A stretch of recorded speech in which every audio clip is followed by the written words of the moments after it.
What's up, queens? Welcome to the Female Dating Strategy Podcast, the meanest female-only podcast on the internet. I'm Ro. And I am Savannah. And today we are joined by a very, very special guest. She is a survivor of the sex trade and a radical feminist and awesome tweeter. Is that the name if somebody uses Twitter? Well, it is now. A twatter. No, I don't think that's right. Do you know what I'm just...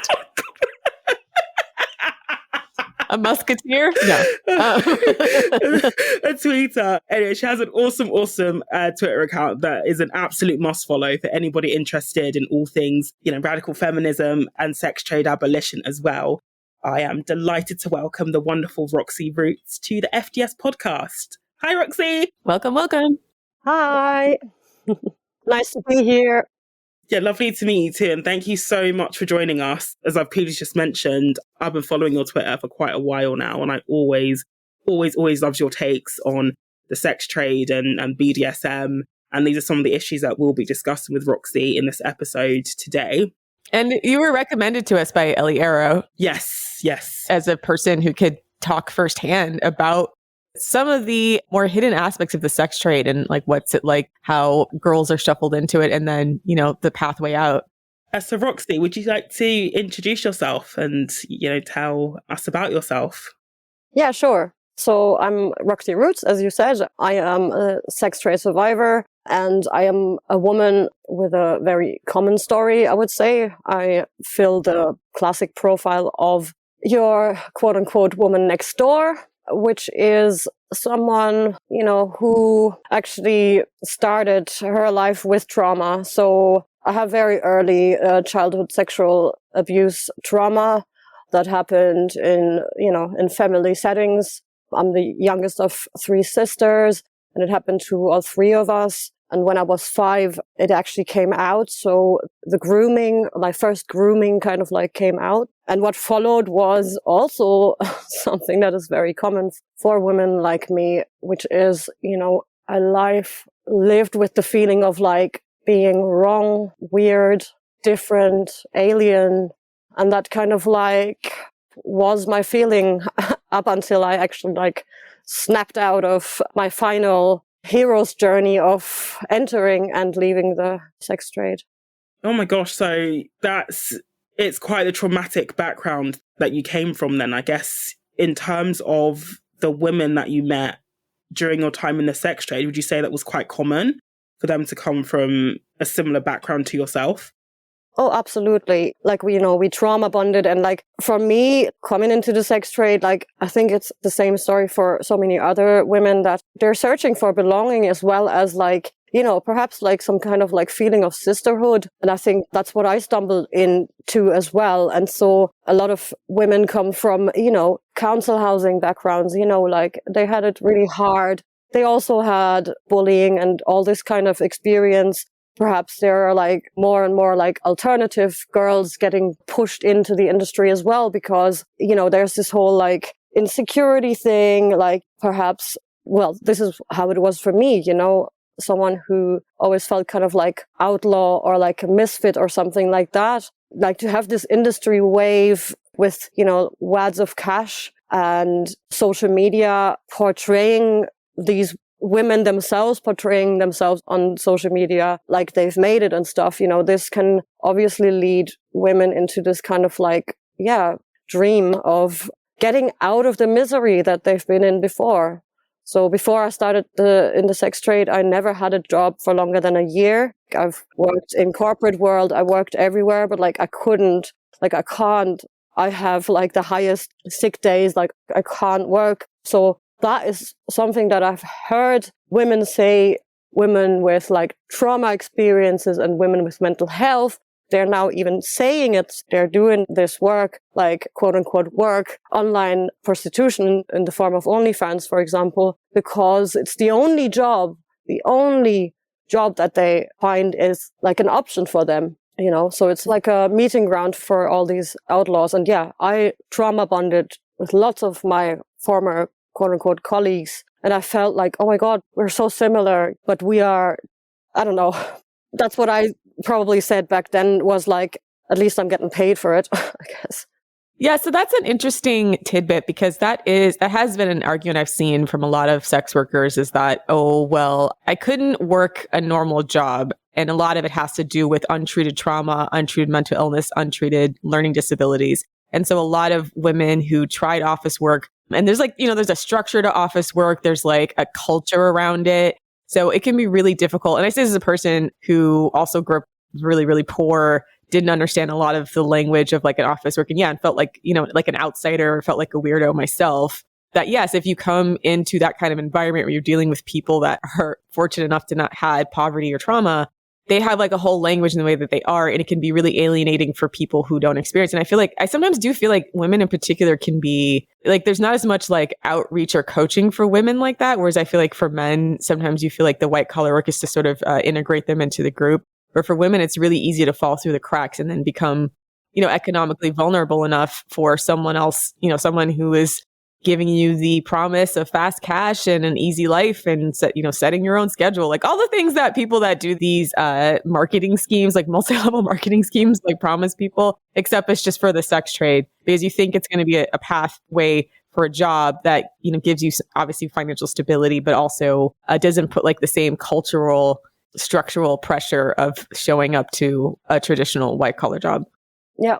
But we also have to obviously say, like, with it comes, or what pushes women into that is obviously the normalization of it all, and also the sheer ignorance of how the normalization and even the lobbying for removing highly dangerous sex practices out of, mental health diagnosis books and stuff like that actually, leads to women not even acknowledging or realizing or knowing or understanding that what they're doing to themselves or what they regard as sex or edgy, progressive sexual behavior, that it's not, and that's, I think, really difficult these days.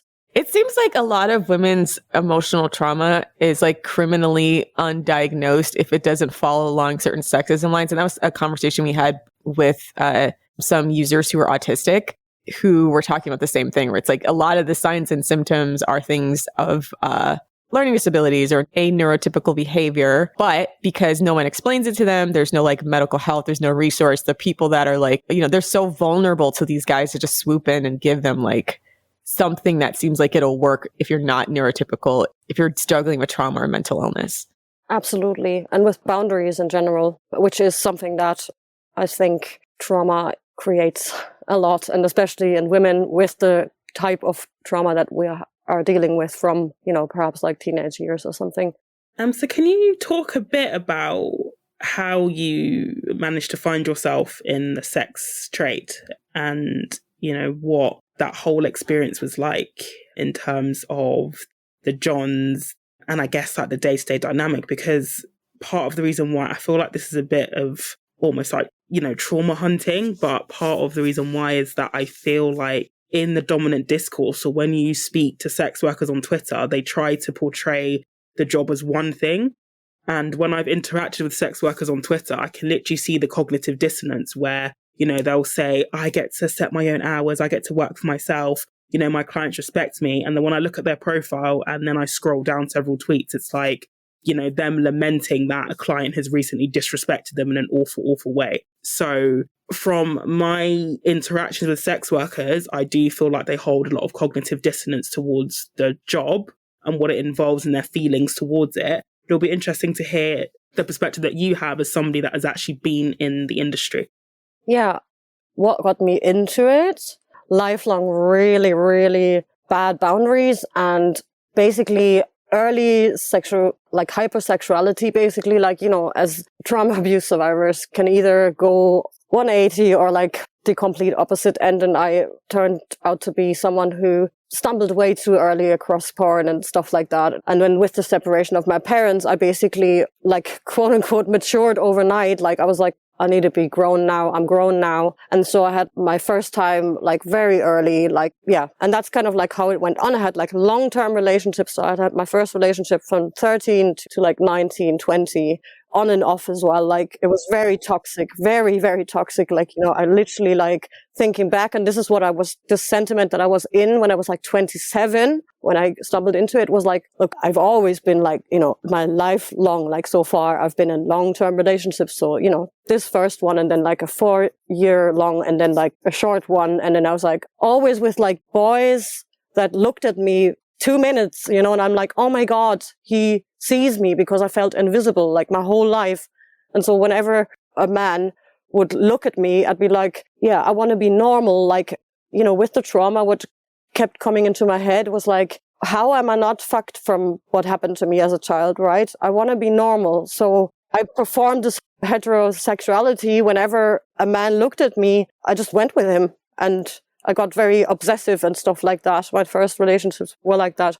So I learned more and more, and ended up basically with 27. I had, stopped with the toxic relationships, and I thought, I was like, okay, I've understood it now. I'm just fucking around with narcissists. That's not it. Maybe, I'll do this like, kinky stuff now, and like kind of like do what I didn't do in my teenage years, as they were all like dating and stuff like that. And I was in Brighton, obviously. So what groomed me was Brighton. I have to, just say. So I actually left. Sorry, I'm American over here. Sorry. What is that? Oh yeah, Brighton, the progressive, flag-waving, kink and queer scene. Place in the UK, yeah. A place in the UK, yeah. It's by the sea. It's in the south, but like Roxie said, it's quite progressive, quite quirky. Basically, almost like a town of misfits that is accepting of anyone and everyone. Like even the infrastructure and housing is just quirky and just looks out of place. But it works down in Brighton. Like you'll see people walking around with like pink hair or like So it's basically European San Francisco. Yeah, but probably say a lot more like misfitty is Brighton. But yeah, that's along similar lines, yeah. So, okay, question. So yeah, just talking about your relationship. So I wanted to point this out because this is something that a lot of women, trauma or not, have fallen into, is like the performative femininity, because you want that sense of normalcy. I feel like that's a trap that so many women fall into, trauma or not, but especially girls who've experienced trauma, because you feel like, oh, I want to have this relationship. I want to, paint this picture perfect family. But the way that a lot of times the messages that women get, it's so much about performing femininity and not understanding how to vet men properly so that you are being safe, right? Or you're picking the type of guys who will be safe for you if you want to have a relationship. So I think that's a very important thing, because I think it's frustrating, because you think like feminism would more or less like focus on that, but so much of it has become about like, are you performing the right type of femininity? And on the right, it's obviously like conservatism, but on the left, it's like this kind of, like weirdo kink stuff, and calling that feminism and saying that women are going to find empowerment through that, rather than like focusing on like how to build healthy self-esteem and healthy relationships and vet men properly. So I just wanted to point that out, because I think that would be helpful. I think that piece is so helpful for women who are experiencing trauma and like making those same types of logical, maybe missteps because of everything they're consuming from the media and their family, really. About what they deserve and what their place is in the world. The interesting thing with all of my former abusive partners were that they were like, quote unquote, like artists, and like, kind of like, how would I call them? Like they're fucking...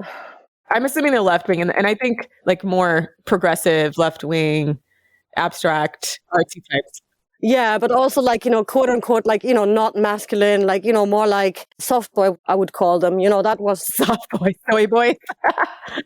Yeah, that was my trap. And I think, well, my opinion, now that I've been through a lot, like, obviously, and I've met way too many men, I think vetting boyfriends is really difficult, because they all turned out to be fucking lunatics after a while. Like sometimes it took couple of years, sometimes like the whole like abuse stuff started at some point, and it wasn't really predictable in many ways, I would say. But then again, with all the media, as you said, how can women actually like learn to trust their guts when all they see and learn and consume and can learn about like healthy boundaries or healthy ways to communicate It definitely seems like, and I think this is purposeful, that it's just a way to split women politically in ways that benefit men, right? Because like, you can feel like, oh, the men on my side are superior rather than understanding like, no, they're all kind of the same. Like they take different political sides and they have different ways that they present themselves.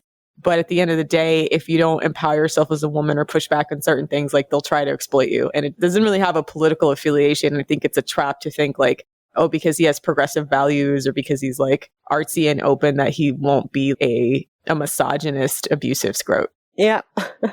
Like for me, again, sexual abuse experience really fucks you up and fucks everything up. And I only really come across I really, really deeply understood it now. Taken a lot of time for me to understand that, like performing all this stuff, like literally I was so fucked from the early stuff that I saw on the internet. And I was very sensitive. I'm a very sensitive woman. Like I'm really emotional and easily triggered, obviously. And obviously this pornography that I saw when I was like maybe like 12 or something in school from some boys on the screen, it obviously really twisted my mind a lot.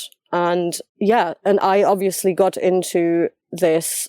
I was porn addicted, but like I sought it out and I know exactly, that's why I will speak on knowing that the content that I was seeking out way too early in my teenage years and stuff like that I knew this was bad. Like I knew it, I felt it, I knew when I watched it, like I knew that this wasn't good or healthy, but I would still do it. So perpetuate misogyny. I will also say that I always pictured myself in the male role. I was always like, ugh. In my head, I was like, no, that's not me, that person there, like the woman part.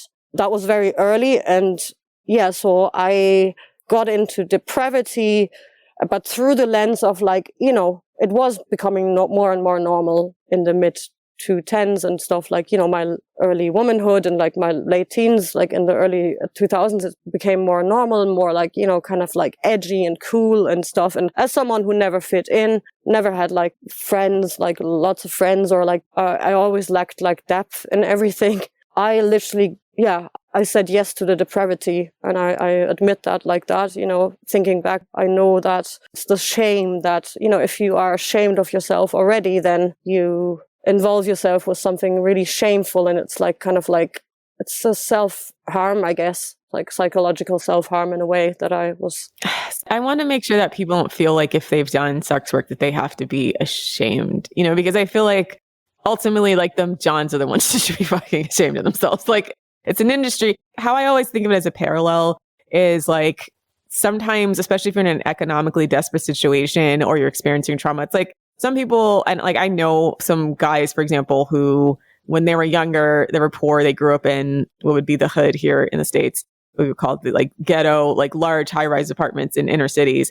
And I mean, they sold drugs. They did things like they hustled, they stole, and they did things that they had to do to survive. And they've gone on to go to college and like become upstanding citizens. But, if you looked at them a certain way, like, oh, I can't believe you're doing this or you're like this, and having society look down on them because they come from poverty and they're doing essentially like a survival work, both because this is the only thing they know, it's the only thing they see, this is where they feel like they can fit in.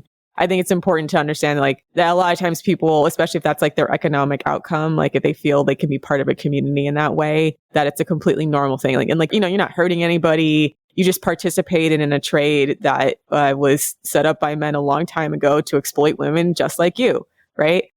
Absolutely. I was just talking about the shame of watching pornography. And I think everyone that watches pornography actually, and especially the brutal ones, that actually has swept in the internet, like very early on in the early 2000s already. That's the pornography I'm talking about. And that's the pornography that I was, that I saw way too early, and that does something to you. And watching it, I know for myself, and I know that, boys call it like men call it the post-nut clarity kind of thing.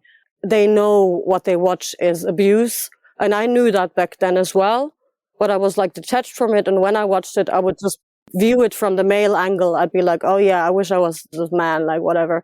That's literally how I used to watch porn. And that was how someone who grew up with shame around all of this topic kind of like, it is also a form of grooming, and grooming in the form of like looking at pornography and knowing what you're watching there is really brutal, and it must, feel a certain way, but like you just look at it detached and you're like, that's kind of disgusting, but also it turns me on. Like, and it's really a weird thing. It's a really, really weird thing. But again, it's built from shame. Like, I think it's the basis of it is shame when men and women watch it, what it creates. Yeah, that's true. That's fair. Yeah, again, I don't think there's any shame if you end up in the sex trade at all. But yeah, again, shame all the scrotes that experience and talk openly about the post-nut clarity, in which they literally say that they have to close their computer really quickly because they know. They know it's Kuma behavior. They know. But yeah, so the sex trade was, I watched porn early in my teens, so I knew what it was, And yeah, coming back to the Brighton story, and at the nudist beach in Brighton was where I met a photographer who I now understand is like a fucking Coomer who made it to be a guy who, he is a photographer and film person. Like he studied that, and now he's like doing it on the side that he, offering his services to the industry. And he's been doing this for like 10 years. Met him in Brighton on the nudist beach, where I was just there because I'm like a hippie and I just like to be, free. What I didn't, it was just, we were there through a former raver friend, and he had with him a model who was like 5, 6, 7 years younger than me, like early 20s. I was like 27, right? And she had like a Mercedes and like all of the things. She was like rich and stuff, and she was in the trade. She was a model, glamour model is what she introduced herself. And she flirted with me, like back then I would call myself still bisexual. So I was infatuated with her, and she was like, "Oh, you're so sexy." Oh, she's his bottom bitch. With your alternative look. And she kind of like lured me in, quote unquote, groomed me, because she told me that I would make it like, 50 quid an hour. That's how easy it is. And I've been doing this since I'm 18, and I look at me now, I'm really rich and I get lots of jobs and stuff like that. And you're always in control. I don't do any boy girl. What she failed to tell me back then was that she was doing boy girl, but in the form of prostitution, which she wouldn't be saying. She would just call it like photographer. She would call it like for private content. And then it was like, I didn't know that. But she basically told me that only through like nude modeling and my own rules, like, my own levels. Back then I was like, oh yeah, solo. I mean, if she says I'm pretty, like I never looked at myself like that. I was a punk. I was I was always like a kind of freak. I always cut my own hair. I had a mullet back then. Like, come on, it really worked. And that's how she got me in. That's such a common technique. Like I said, it sounds like that photographer's bottom bitch. They have a word for it. It's called bottom bitch. It's a girl that is used as like the anchor of the sex trafficking, the hook. Because like in most situations, especially for women, like if you don't have a woman there to like disarm the situation, then a woman might clock it as exploitative immediately. Whereas like when you have a woman come in and like basically market the sex trade to other women, you're more likely to trust her. And this is why, again, the sex workers work thing is it's just so icky, because there was a video recently that was released of Andrew Tate, and he's obviously in a Romanian prison right now, but his business plan was exactly that. And he said it in a very like misogynist, he didn't sugarcoat his words at all, where he basically said his bottom bitch, the first girl he got in his his webcam sex trade organization was his girlfriend who he'd had this like, off and on abusive relationship with. And then he said, oh, I can't get other girls to cam for me if I just go hook them. Like we have to find other women, and like these bitches got to be in love with me. And then like we can make money off of them. Right. So like they incentivize the bottom bitch to stay and groom other girls, because they say that like she's making money off recruiting girls for him. And then like she's the anchor in the hook. What you're saying is such a common tactic that it's like, I mean, it's one of many ways that women get groomed into the sex trade. And I wanted to point it out because I feel like whenever we talk about sex work as work, when you talk about actually the mechanisms about how women are groomed into this profession, there's just nothing feminist about it. And if you're disgusted with Andrew Tate and you still think sex work is work, you're going to have to ask yourself why. Because technically, if you think this is a job, like this is just the recruitment arm of a legitimate job, right? Like, why are you disgusted at like someone like Andrew Tate who says the truth about how the sex trade is? Like, he doesn't couch it in flowery words or try to make it look nice. He's just like, it's a capitalist industry, and he uses women to recruit other women who they intimidate with fear and shame. And then he makes money off of that. And there's always these type of characters. There's always the man behind the entire operation and the woman who's like his right-hand woman that helps to groom other girls. They make bank off grooming other girls into the profession. And it's ultimately very capitalist. And that's why I kind of feel like it's delusional to think it can ever be female friendly because, it's really hard for labor to exert power, especially if they're traumatized labor or poor labor. Absolutely. What I have to say to this is she only really knew him just then. So the situation that we have now, or generally women who are in the sex trade, and I've done it too, is that you will always sell your job as like really cool, especially if you actually have money. So once you are in the sex trade, it's really difficult to be like, this is actually what I do. Like, she obviously could only tell me what she sounded best. When I asked her about what she was doing and how she set up her business, she obviously wouldn't tell me this very important detail, for example. So the grooming already happens because women are so cognitively dissonant when they are in the trade that it doesn't even have to be that they are, quote unquote, like bottom bitches connected to someone, but they just do it themselves because just to legitimize what they do and actually because sex work is work. And here I am, I'm driving this Benz. Like, isn't that fucking class? Like, even though I might have been groomed into the sex trade before I was 18, because this, I'm not going to go too much into detail, but like there was a story and she also has like some, trauma happened to her. So again, once you're in the trade, you will just pretend everything is fine. And this is actually really important. The sex trade, this is the realization that I had that got me out, is that the sex trade is literally like a narcissist, abusive boyfriend. It's like it starts with grooming, aka future faking, like, hey, young newcomer, like, you can do all these things, like, look at you, and there's what's a cash for you like this, if you do webcamming and all this kind of stuff. And then whenever something bad happens to you, you just like, you compartmentalize, you're like, that's just one thing. I'll just do that and that, I'll just stop working with these people or whatever. Like whenever you talk to the outside world, you will always just tell them everything's fine, like might have had like a bad day, but it's fine. It's like a toxic relationship, which is really hard to get out. So that's the kind of structures that I find kept me in long-term relationships as well as the sex trade, because, there's also the hope of like, if it doesn't really work out or it's been years and you're not really making lots,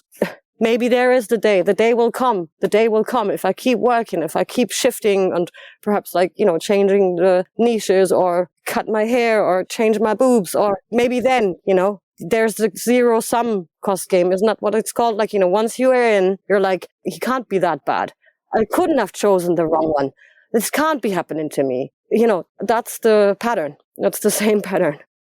I think that's such a powerful analogy when you compare sex work to being in an abusive relationship, because it's exactly that. And it follows the exact same steps as well. And it also contextualizes why it's so difficult for women to leave. So on that note, like, how did you manage to extract yourself from the industry?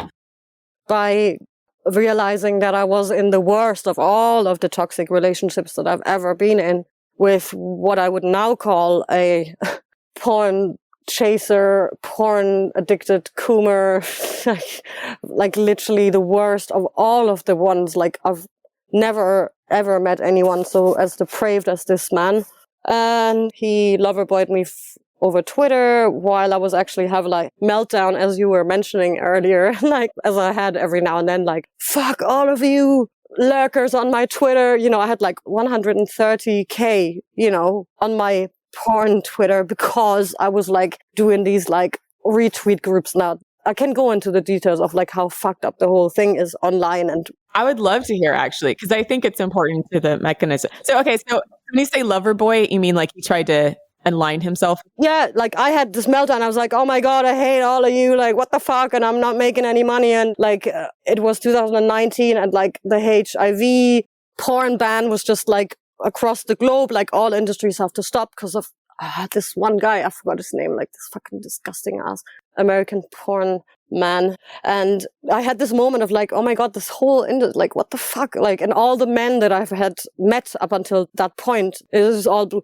And basically he came into my DMs and was like, hey, you're really cute. And like, you're very, and again, you know, you can tell me like, as I said, like I got into relationships because men were like literally talking to me and they didn't look too bad, like, you know, and that's what he did. And very low standards. Like, you know, he asked if he should bring some food for our first like date. And I was like, oh my God, he's so like, you know, like lowest of the expectations. Anyway, yeah. So I was with him for like 1.5 years. In that time, he gave me STIs. Like I was obviously in the industry. I was still like shooting with people, and he was like starting to say stuff like, you know, you should only shoot with me, but I want to shoot with women because, and he was like basically like getting into the industry through me. I was already like a quote unquote big name, whatever, blah, blah, blah, blah. He asked me for lots of money all the time and I trusted him. And you know, he also obviously had a baby mama. There was like really horrible stuff that happened. Like, you know, he's some black Jamaican guy. Like, my gosh. Yeah. No comment. I'm saying nothing. He was a yardie. Like he was literally like out of jail. Like, you know, the whole thing. And I literally believed the whole like, oh yeah, I've changed. Jamaican men don't have like 3 families, like that live like 2 blocks from each other. Honestly, oh my God. It's actually quite a common story from sex workers where they'll be with a guy who doesn't like their line of work, but who is essentially funded by the sex worker's lifestyle, and they'll just be leeching off them. Yeah, like I said, men are capitalist, right? They see that and like, damn, she's probably making a lot of money. I bet I can get into this trade by making her my girlfriend. And then like, you know, slowly coercing you to shoot with him and, you know, making money off your back, right? That's the crazy thing about men. It's like they can see the capitalist opportunity. The sad part is like, I think they figure because so many of these women are already doing sex in the first place that they're easily manipulated. You know, a guy who's predatory is going to see that and like see cash dollar. I bet when he saw him the first time, there was like dollar signs coming out of his eyeballs. Like, that's how a lot of them are. So question, just to clarify. So you did both pornography and also, did you do full service sex work, like private sex work? No. So like, you know, we skipped the whole part actually. I started off with modeling, you know, low levels, like with high levels, you know. Anyway, so I started off with like nude and dessous and femdom from the beginning, and then webcamming on adult work also kind of early on, because I've understood that you don't have to work every day. Like, you know, you don't just magically get shit everywhere. Like, you know, Twitter profile, then adult modeling profile, then webcamming profile, and then soon came OnlyFans because everyone was raving about it. It was like, you know, end 2017, start of 18. And then in 18, I was getting more and more DMs because that's what they do. And this is literally the industry. This is how you lose your boundaries. You're like already stepping into the depravity. You're on Twitter. There's like all these hashtags, like you can see all the fucking insane shit. And there is either producers or big name performers, male usually, coming into your DMs being like,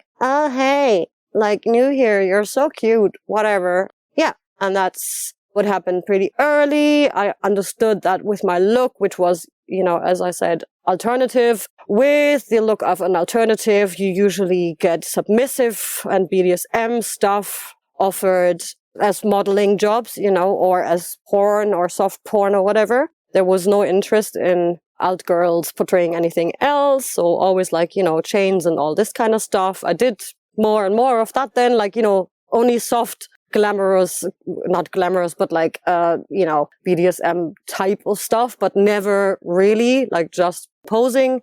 Yeah. And then there was the mainstream people, 2018, like I didn't have much money, like it wasn't really working for me. I wasn't booked as much. And then there was men producers coming in and being like, yeah, do you want to shoot for us?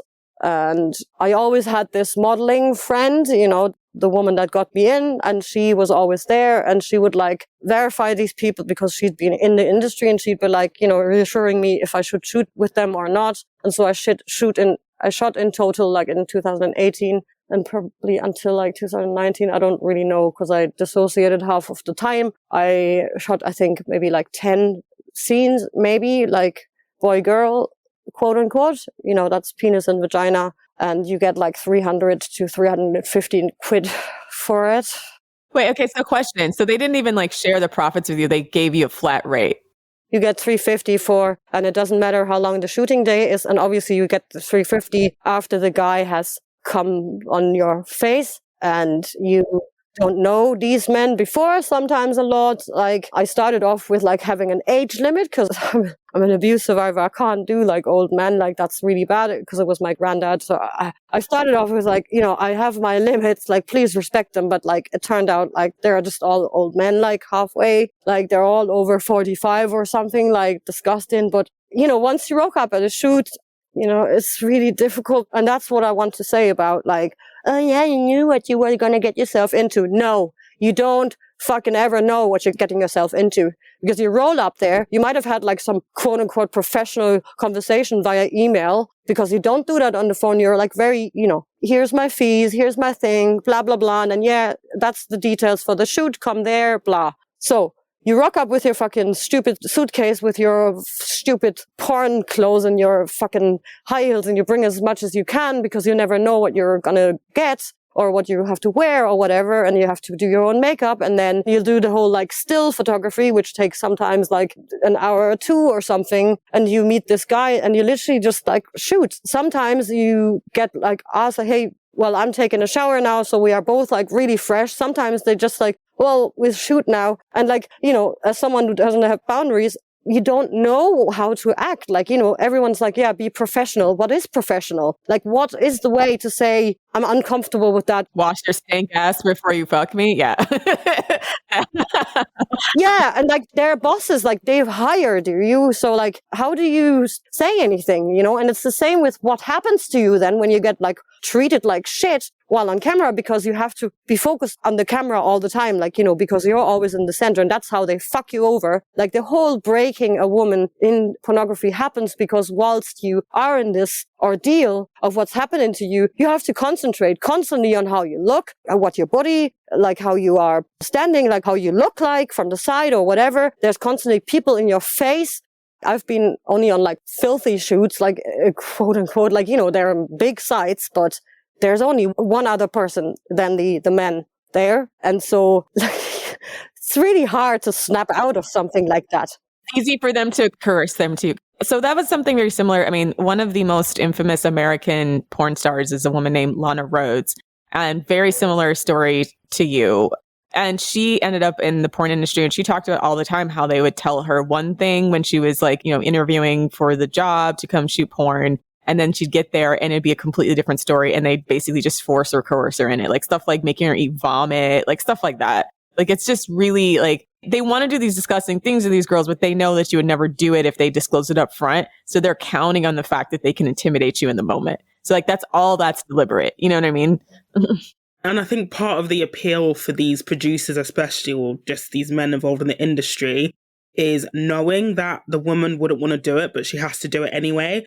And I think this is part of, when people talk about Johns especially, it's weird how they say things like, oh, they're really respectful. Some of these like lefty Johns will say like, I'm hiring a sex worker, I'm really respectful of women, when actually a lot of Johns will say, part of the thrill comes in coercing or getting a woman to do something that they know she doesn't want to do, but she does it anyway just to make them happy. So the lack of consent is the appeal for them.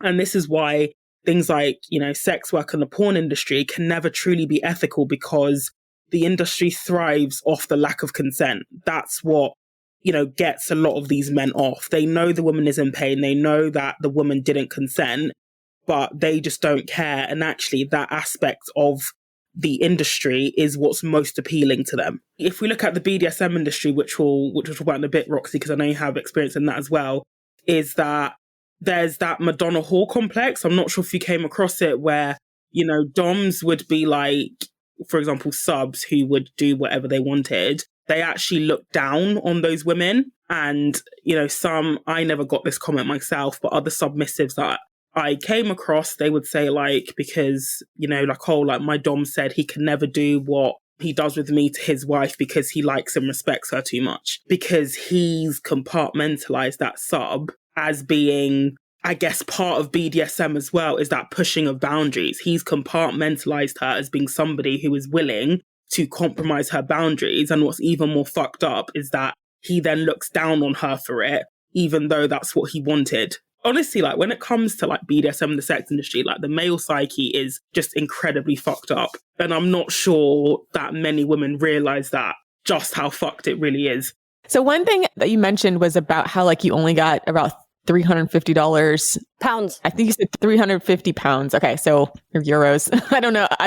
Trying to do the conversion rate in my head to what it is in the US, but like somewhere probably around like $400 American. So, but these guys, so how do they exhibit these films? So I'm assuming, obviously they made a lot of money probably off of your film. So like they give you a flat rate for the day, and then who owns the video? Do you have any ownership of the video, or the guys own the video and they can distribute it? No. Wow. Okay, so important about the coercion aspect as well, just before. In the porn scene, you set the rate before. They know with newcomers that a lot of them don't actually know how much to ask for. So they will ask you. They will be like, hey, what's your rate? A lot of newcomers think like 150 is maybe like enough or whatever, and they'll take it. You know, that's really, really important. I had this model friend who was in the industry for a long time. So she told me I could ask for way more than you now if I would start boy girl, which she didn't do officially then. But she told me when I asked her, yeah, like a newcomer rate is 350. So that's what I went for. I did always do the haggling thing. I always started off with like, especially if they're big name companies, I'd be like, I'd ask for like 400 and they'd be like, nah, flat out. No, our general rate is 350. That's what all models get. And that's, you either take it or you don't. So, and very important, obviously, we get paid after the money shot. Like, you will endure everything because you know you will get it after the money shot. And in obviously extreme BDSM abuse pornography, you will only get it after you film the end bit where you are asked if you were under the influence and if you liked everything that was done to you, and which you will obviously say yes to, because otherwise you don't get your fucking money. Wow. They won't pay you unless you lie. I did one really bad scene in which I had to split it in half. Like I couldn't keep filming after hours and hours. I actually shat myself. I will just say that. He treated me so badly, and from the deep throating, you know, from me being really nervous and not eating properly before, from the deep throating, you know, because you have to gag so much, like my whole intestinal system, everything was really you know, when you have it's really bad. So I actually had diarrhea, and then they were like, yeah, well, that's really bad. I was crying. I was it was the worst day of my whole life. And they were like, yeah, well, I was actually apologizing. This only happened because it was the roughest ever. It was rape, actual fucking rape. And I literally, and then I had to come back the next day, because that's when I got my money, and they didn't pay me more or anything. I got 350 after I had to travel there again, lose money because I had to pay that second trip on my own, and still got only 350 quid. They still put that clip online, and yes, I had to film the disclaimer at the end where I said, this was a great shoot, would love to come back. That's so disturbing that they tie your payment as a condition of you pretending like you consented to everything. That's such trash. And I think if there was any way to attack the sex industry to force some kind of change, I would almost make that some kind of legal requirement that you get paid whether or not you do that quote unquote disclaimer. That's trash. So the other question is, okay, so they have ownership of the video. So then how did they distribute it? Because a lot of people were saying, so there's some women that are like, oh, you know, they've accumulated enough followers on OnlyFans. So they do these shoots because then they make money on their OnlyFans. But do these guys keep the video and then they make money on their platform and then you only get the flat rate? No, women do stuff with mainstream companies because that's how they get their name up and that's how they get more exposure. That's the reason. Unless you shoot really extreme stuff, the only way that you can make money in pornography these days, if you do triple anal in the Czech Republic, if you go to Prague, or if you go do the really, really hardcore stuff. Yeah, I only did just boy girl. If you do boy girl, then it's a blowjob, 3 positions and then the money shot, like, more or less.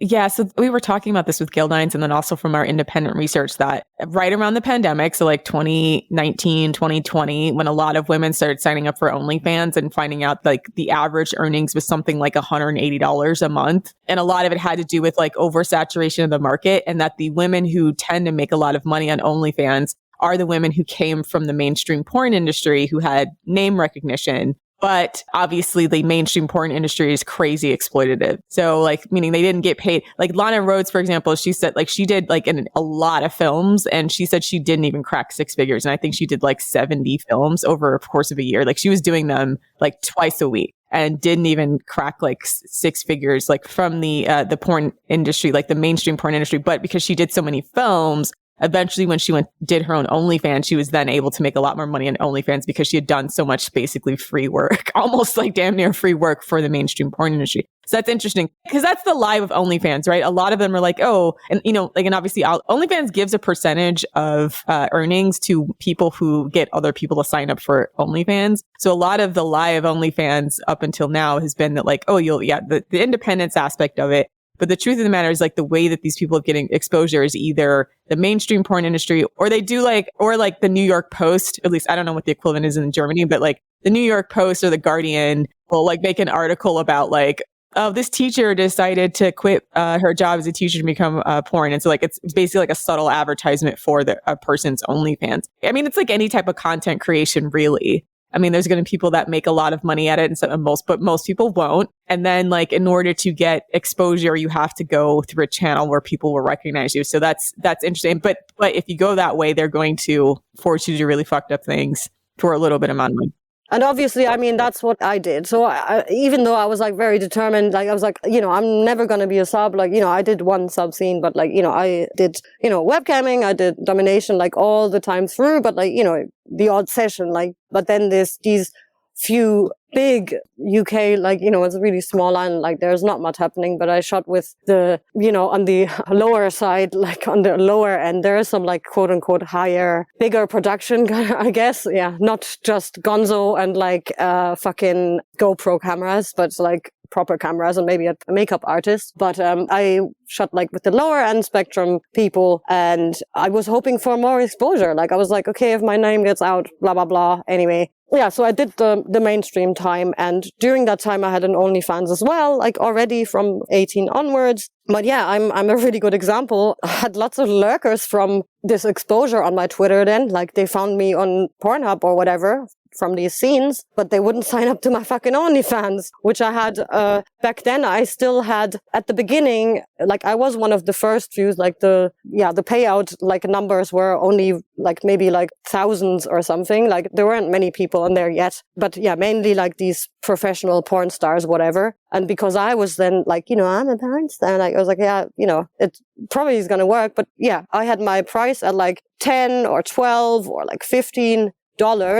And no one was coming. Like, it was really difficult, like, and so I, with my kind of like, edgy, weird look, whatever, I had to do more nude on Twitter, like more showing something. It would go on Reddit as well, like, as you have to do that because OnlyFans doesn't give you exposure themselves. Like, you have to just put your link everywhere. I only used like Reddit and Twitter for advertisement. But yeah, it didn't really work. And for me, I only really got money on OnlyFans in 2020, but that was because I was in the industry for longer time. Then I had lots of connections, and I had like connections to, and these connections that kept me in this industry were these like super rich femdoms. Like they were fucking, I went to femdom balls, like in London, there's this like femdom ball is a like worldwide event. All the mistresses come, like it's insane. Like, and I was just there with my, I will admit, like, I was never into fashion and shit like that. I just bought secondhand,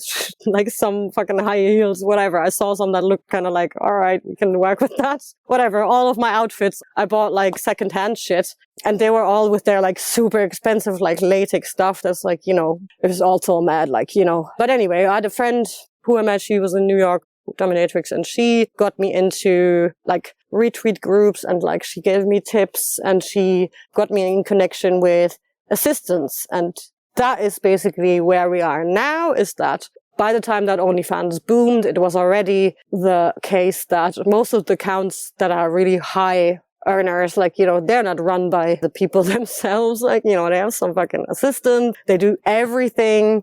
They literally do everything. And also by the time the market was so over flooded and it became like really homogenized, and every single creator, every single woman started using daddy as the like term for like everywhere. Like, you know, when, hey daddy, everywhere. Like it didn't fucking.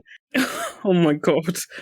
So the irony is like, and Lana Rhodes has talked about this too, is that like all of this work and it's not even that well paid. In fact, you probably could make as much money like posting cat videos on YouTube. Because she even talked about how like the thing about it is like if you do porn, because you're essentially an influencer, right? It's really even hard to like get sponsorships like going that way. So like a lot of porn stars like that tried to leave the industry just tried to become like legit influencers so they could actually get brand deals.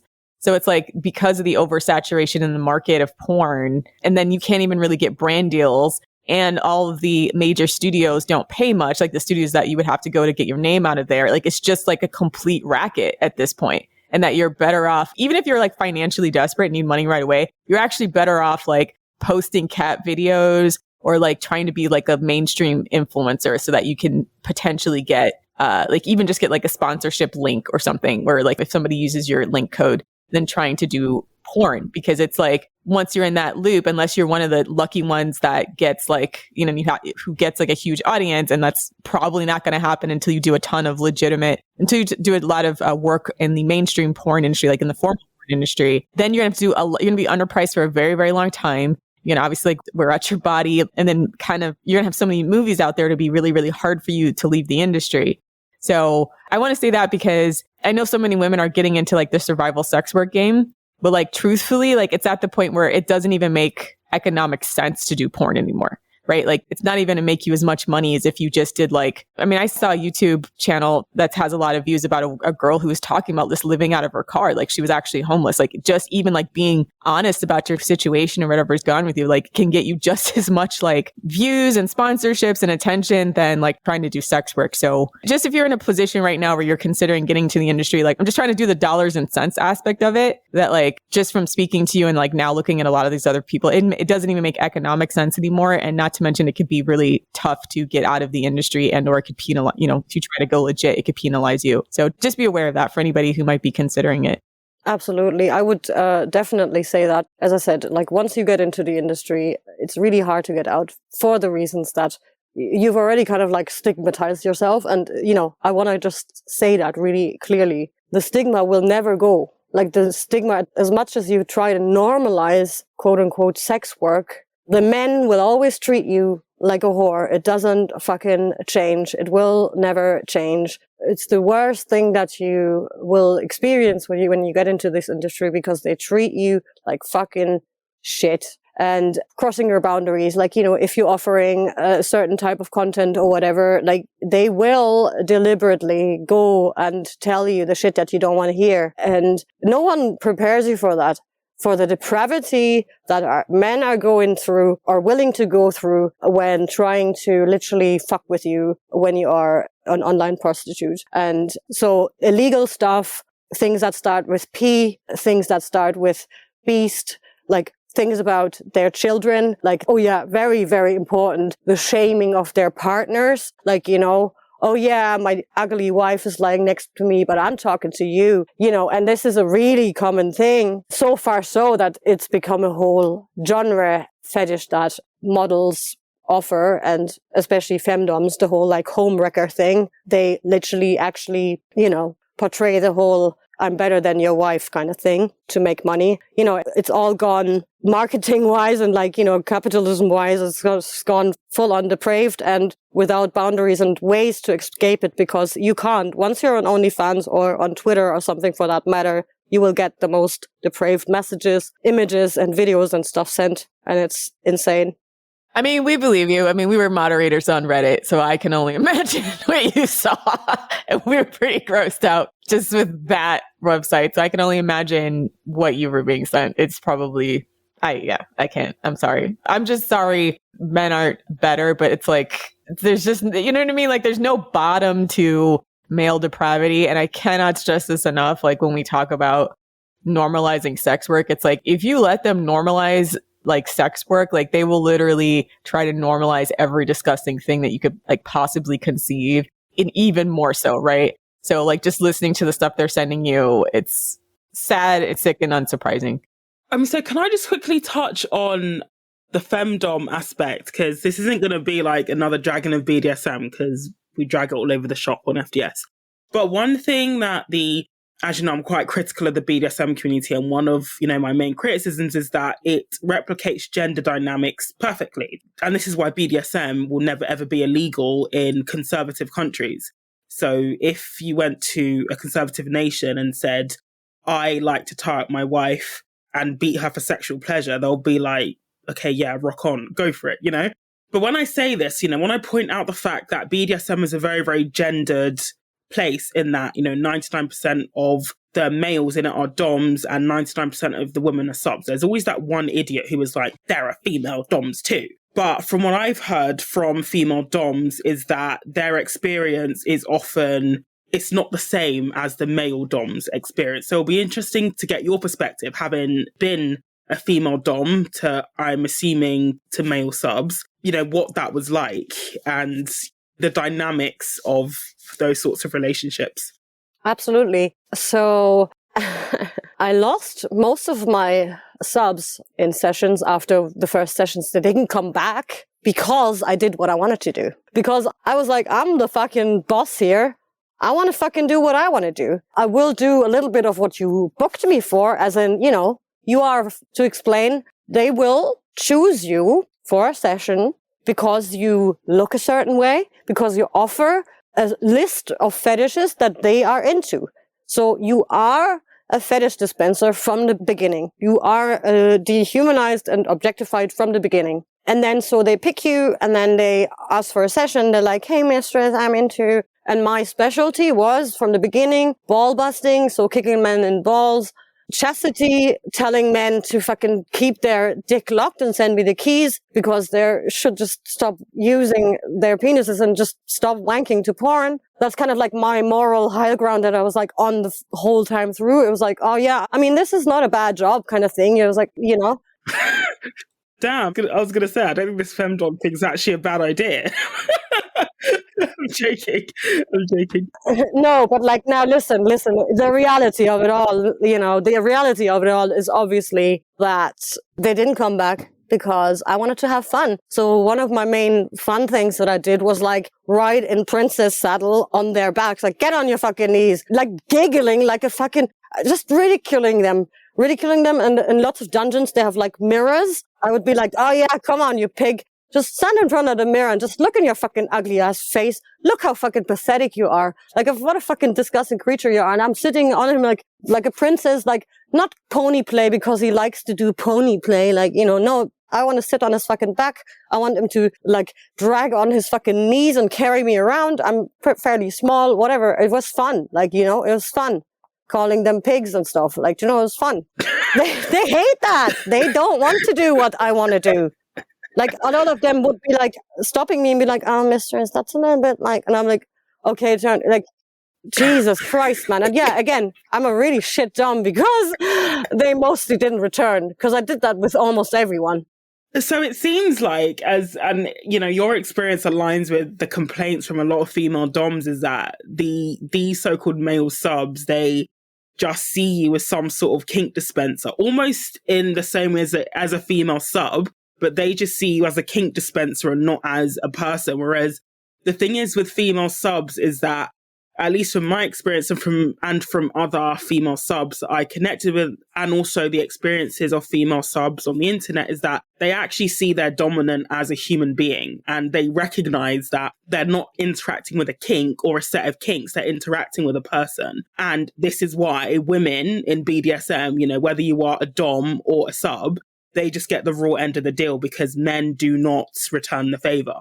And really important, like, you know, in these dom sessions, like, you know, in prostitution and in film prostitution, so pornography, you can dissociate. Like, you know, that's the only way to survive. Like, you know, you just stare at the camera, you're like, you just clock out, snap out of it. In a dom session, you have to be alert all of the time. You have to kind of like, you know, I still try to be a good dom, but I think only that one round pony thing and letting him look at his disgusting face was enough for most of them to break it with me. Even though they might have enjoyed the rest of it and they might have actually, and now comes the fucking disgusting part. I was like, oh yeah, kicking men's balls, how class. Like, that's fucking fun. And I also did like CBT, you know, stomping on like literally with like shoes and shit. Like, I was like, oh my God. But anyway, they pay me for it. I'll fucking do it. So they come from it. Like, one guy, I nearly vomited everywhere because I can't, like, I kicked his balls, kicked his all fucking shit around, and he ejaculated from it. It was like, oh, thank you, mistress. And, oh God. And I was just like, gagging. I was like, so unprofessional. Like, but then I told him like to lick it up and fuck it. But anyway, oh my God, man, what the fuck? It broke me. That's one of the realizations. I was like, my God, you know, they actually like it. Oh my God. Yeah, that's insane. Yeah, males were a mistake. I'm not going to lie. Like, yeah. Oh my God. Like, honestly, I had this like returning customer that on cam who ate his own shite. And he didn't realize that whenever I had him, like, I would just put something over my screen. Like, you know, I just put another, like, window over it. But he had to eat the whole plate. Like, and he would, like, Oh my God. And sorry, really sorry. But, like, before he came, he would be like, mistress, I know you hate this. Like, he came to me because he knew I really hated it. Like, you know? Yeah, again, boundaries. But I was like, okay, well, I'm going to put up my minute price to, like, at one point, it was like 10 quid per minute.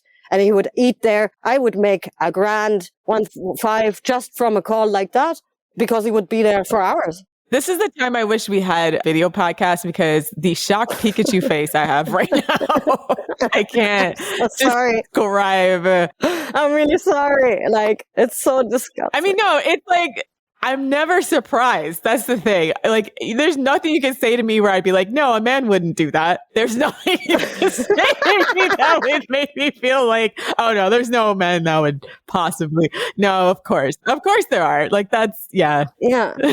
Like, he loves to deprave himself so much that he pays all of his money. Like, he didn't have much money. Like, he wouldn't come for another, like, 2 months. That one time then I put it really high. But that's how fucked up they are. He had to come to me. He had to come to that one mistress who had it in her, I have in my profile. I was like, no shit like that. Okay. Well, we are not doing this here. He wants to coerce you into watching him eat his own shit. And pay way too much money for it too. Yes. To fuck him up really like a lot. And that's his thing. But yeah, lots of them. I think that's one of my worst and best because again, like rich, you know. You know, if we start running out of resources because of global warming, I feel like we need to start just kind of rounding these type of guys up and just not letting them consume any more air or anything. No, it's a waste. It's a waste, honestly. Yeah, interesting thing. Well, what I did all the way through was like field research and like asking the same questions to all of the men, like why, how, why are you doing, why are you doing this? Why? Why are you? Why are you into this shit? Why are you doing this? Like, why? And most of them would tell me the story that comes out of the mind of an XY who has the emotional intelligence of a fucking pebble. They all had like pre-pubescent or like early puberty experiences, like, you know, the ball busters, for example, because they were fighting with a girl on the schoolyard and then kicked her. She kicked him on the balls and he kind of got hurt because it was his first like physical contact with girls. And that's how their organic kink forms. I have to really say that because nowadays when people say, oh yeah, I have a kink, what they mean is they've watched so much depraved pornography that they've now ended up at this certain kind of like stuff that they saw. You know, it's really important to say. But like my field research that was with predominantly like older, like most of the clients would be older, like 45 plus, I guess. yeah, the organic development would be like stories like that. And even something with the poo stuff, like all of these, it would all be like early puberty. Again, like really weird connections. Like, yeah, foot fetish. I had some foot fetishists as well, looking at their mother, sister, teacher. Really important, really important. And getting a boner and then being like, oh, that's my thing now, apparently. Like, what the hell? Who does that? Why? Why? Tell me. Because that's not what? I don't get it. But again, money. They paid me money. There were times where I got like lots of money off of them and stuff, and that kept me in there. But yeah, only coming out, I realized again, I'm a fetish dispenser. Like, they don't care. They literally do not care. So I focused on beta male humiliation. That was my thing the whole way through, which is the umbrella term, which includes then, chastity, kicking you in the dick, emasculating you, or this kind of stuff. Now there is the really important turning point and kind of like important like crossover point that I have to the whole TRA stuff, which is obviously that I had lots and lots and lots and lots and lots and lots and lots and lots of men asking me to sissify them, force feminize them, or forced by with my partner back then the black guy. I was doing like interracial cuckolding. Oh my gosh. So, that was in video, but also like dominating another white male for being a beta male. Wait, so men were actually paying for this? They pay to buy condoms with the alpha males cum in it. Oh my God. I'm really sorry. No. It's like, we're laughing because it's like, why? I feel like I've left this call lesbian.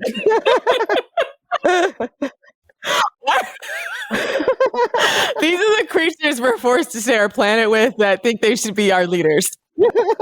But can you imagine, like, these are the creatures that are, like, running the world, our institutions. What the actual fuck? Politics. These are the men that call themselves high value. Fuck me. Alpha male cum. Like, confession. Jesus wept. Like, Noah, send the flood. No, actually, God, send the flood. Start again. Fucking hell. Reset it all. No, honestly, the internet wasn't a good idea, especially for men, like, on a big... They're actually paying for this shit. Oh, yeah. I mean, okay, so when I had this guy approach me, I had also money signs. I was like, yo, I'm already a femdom. If I have a black male, I already knew about this fetish kind of stuff. Right? I knew there's this interracial, if you do interracial, which is only ever meaning a black man with a quote unquote BBC, you all know, and, a white woman. And then there's there's lots of them. And how it really started was with the popularizing of Blacked and stuff, black.com. These really, they call it like glamorous interracial focused mainstream porn that really boosted this whole like, movement of, interracial cuckolding, which is, quote unquote beta males. I call them, so beta males, that's like, they're incels, but they're like on the porn side, right? So they're just like, I'm worth nothing. Women are, they'll always pick the alpha male, blah, blah, blah. My role is like, just be a submissive servant. But what they mean is be a fucking disgusting creep and eat weird shit and be a fucking depravity and in and of itself. And the crossover there is with the like kind of like SJW thing. It gets more twisted with the whole like sissification for use of transmaxing so that you can get penetrated by these alpha males. Oh my God, I'm really sorry, but like, oh my God, yes, this is like this. Oh my God. Oh my God. I swear to God, I had this inkling that a lot of people online who are social justice warriors online, like it's actually a kink. And now you're just confirming it. They're like it's very important. We need to do like a whole episode on like lefty SJW prostitution porn, because that's a whole episode. I got the distinct feeling like interacting with some SJWs online. I'm like, oh, I feel like this is sexual for you, but I can't prove it. And now confirmation. We need to definitely do a future episode on that. My gosh, like, yeah, that's a run through. The stuff I've heard in this episode. Wow, like, oh my God. I knew it was bad. I didn't know it was that bad. Like, I didn't know, like, males will actually pay for that amount of depravity. Fucking hell. Oh my God. Yeah, these males call themselves, like, they have usernames like Virgin Loser 88 or 89 or whatever, like usually around my age as well. You can bet your life. You can bet your life. Oh, yeah, bet your life as well. that these men would call themselves the Virgin Losers are on like the Red Pill and the Manosphere subreddits doing like Alpha Male 88. Like, bet your life on that. I would say they're on the fucking incel forums. Like, that's my guess is that, you know, I guess they are literally just on the incel forums as well. Like, it's all one big. That's the thing about incels. The thing about incels that's actually hilarious is like how they're bottom barrel, but they still look down on sex workers like they're above it. Like, they're like, because people have suggested them, like, okay, so I used to read the incel forums before they got kicked off Reddit, but like they would actually have a rule that would say like, oh, don't suggest us to see prostitutes because like it's beneath us. You know, we should be able to get women without having to pay for it and everything. So like they're super like they have no one, but they're like super deep. They think they're like actually above women still. It's weird. It's just, well, yeah, they objectified them so much that, you know, it's only beautiful women for them. The beta male, the kind of cuck or the fucking, they call, you know, the cuck or pussy free is also very important. They are like, I know I'm worth it. I'm ugly and I'll just watch porn the whole time. Like, you know, but I'll never have sex because I know that I will fail. Like, you know, it's all like I'm literally like just bottom barrel. But yeah, they just get porn addicted and said that's their kind of way. Yeah, that was the kind of guys that I was dealing with for pretty much the whole time. And kind of like, and yeah, I made lots of money over the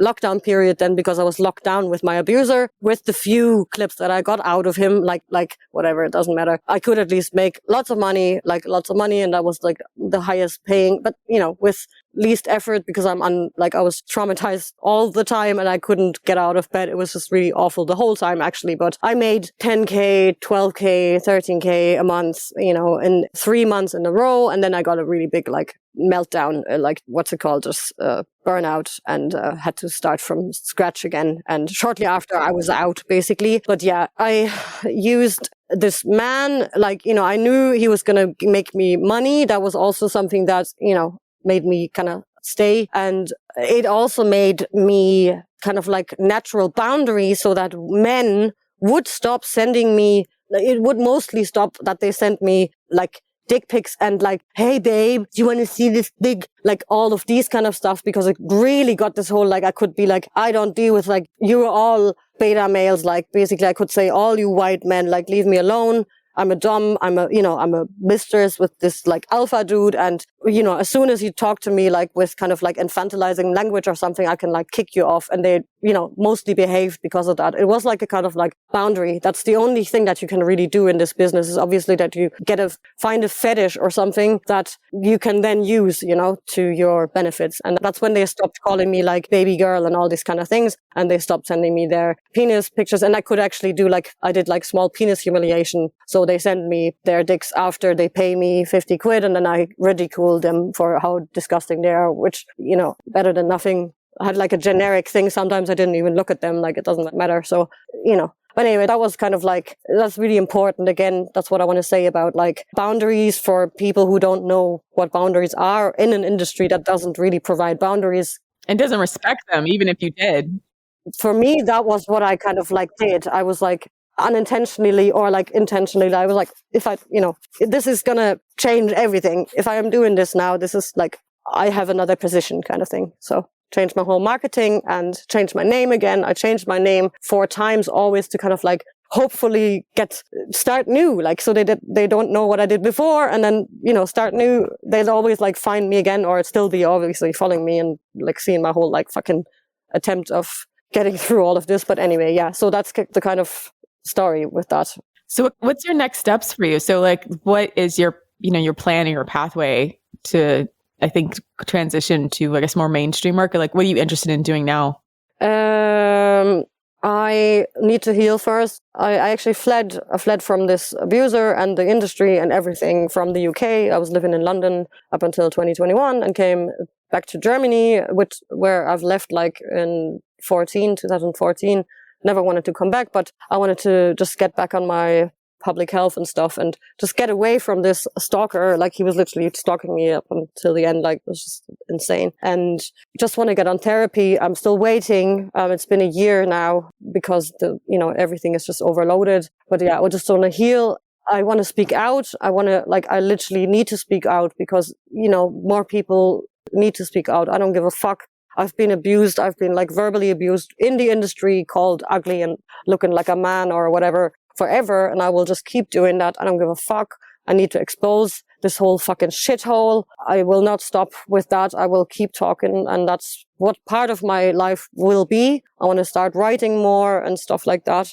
But yeah, after my therapy, which is coming up, and then I want to help survivors, but also women with like body issues, maybe detransitioners, doing something called like nature coaching. It's basically just like, mindfulness in nature. You just walk together and you can like reflect on, maybe you look at something in nature and maybe it reminds you of something and you just organically get into something maybe deeper or find out something about yourself. It's not a therapy like thing, but something like that. I'm very much like that. I'm actually a hippie. So I want to hippie in the sense that I think if women or if generally humans would have more contact just with like the organic world and just see that they're like part of a whole like ecosystem, we're just like one bit of the planet. And yeah, like things like how you look and how people make you feel or something, maybe they aren't as important as you always think. Maybe, looking for validation online and all these kind of things are actually, unhealthy.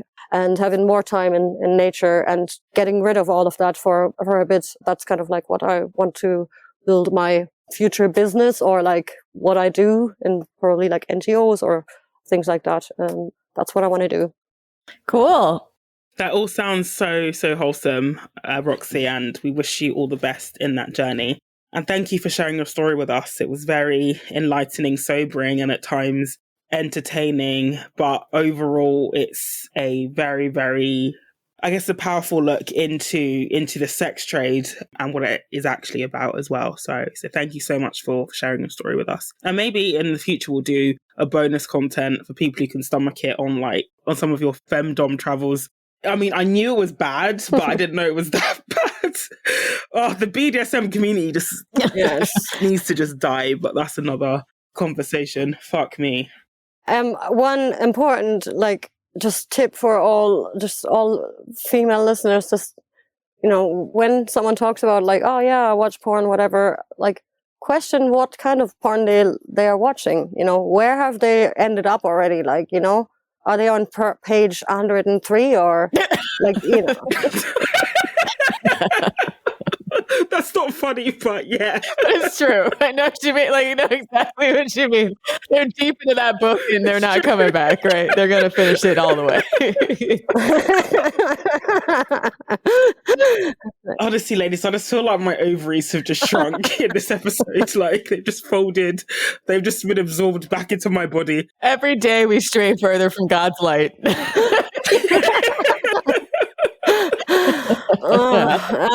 Yeah. Honestly, I fully believe this is a Bible reference, but Sodom and Gomorrah was probably referring to BDSM stuff. I'm convinced. I am totally convinced that God was totally in the right. Because when you read what was happening, it was God sent his angels down to Sodom and then a group of men tried to gang rape the angel. So I'm oh yeah, I think God was you know what? Fuck all of y'all. Oh my God. Listen, if God thinks it's time to start the fuck over with the male species. Yes, it's time to hit the delete button. He was probably yeah, I don't know why I created this kind of rapey, gross thing. It's time to hit the delete button on humanity. This is so funny. Pretty much the entire Old Testament is God hitting the delete button on on men multiple times because he's just I keep giving you free will and you just keep making all this disgusting shit with it. Keep doing all this disgusting shit. So yeah, I mean, if even God thinks humanity was irredeemable for thousands of years before Jesus, then who are we? Who are we to question his judgment? Yeah, I guess that's what I would call it as well. I think if you are at the level where women, really young women with 18 come on the internet, on Twitter, and open the OnlyFans and already have kinks like consensual non-consent and really bad other things, then it's time to question everything. And obviously, the same goes for those creeps that have to be exposed for what they are and what they actually do online. And the depravity has no ends. Like, it's gone way too far. A little thing to Google for you is, and that I want to finish off with that, is we have ended up where porn addiction is a fetish, and it's called gooning. Gooning. Oh, no. Goona. And, well, yeah, that's literally what it is. They also call themselves like porn sexuals under the whole like flag fucking thing. You know what I mean? Christ. You know what I mean? If you do it in the LGBTQ thing. Are they an oppressed minority now? Yeah. Or they're tech sexual, like, I don't know, whatever, like monosexual, I don't know, whatever. Yeah, that's how far we are now. And that's like basically the end. Like, yeah, I guess, like, that's it. So this was an enlightening conversation. Yeah. A further deep dive into male depravity. God. Yeah. Thank you for listening to me and my disgusting stories. Thank you so much for coming on, Roxie. No, this is great. I mean, I think the granular detail about both the economic aspects of it and then like what exactly you're getting into when you get into sex work is so important, because no one tells you, like you said, like no one says anything about like what's actually the industry is actually like when you get in it. So this is, I think, hopefully super valuable for anybody listening. So, all right. So I think I'll wrap. Did you have anything else, Savannah? No. I'm just sighing at the despair of just what I've just heard. I'm still processing it. God, I just feel like... I think Old Testament God needs to make a reappearance, because... Honestly, like Sodom and Gomorrah was talking about male depravity. Like, they rewrote the Bible so it was like men and women, but there's no way men became this fucked up just now. Like, that's what they were talking about back then. Yeah. Okay, so if you want to talk about this episode, you can check us out on thefemaledatingstrategy.com. And also, if you want to listen to weekly bonus content, talk to us about this episode on the Discord, which I'm sure a lot of people have a lot of feedback, so I'm interested to hear. Go to patreon.com/thefemaledatingstrategy. Follow us on Twitter @femdatstrat and on our Instagram @_thefemaledatingstrategy. Thanks for listening, queens. And for all you scrotes out there, I hope Old Testament God smites you while you sleep. Die mad. Bye. See you next week.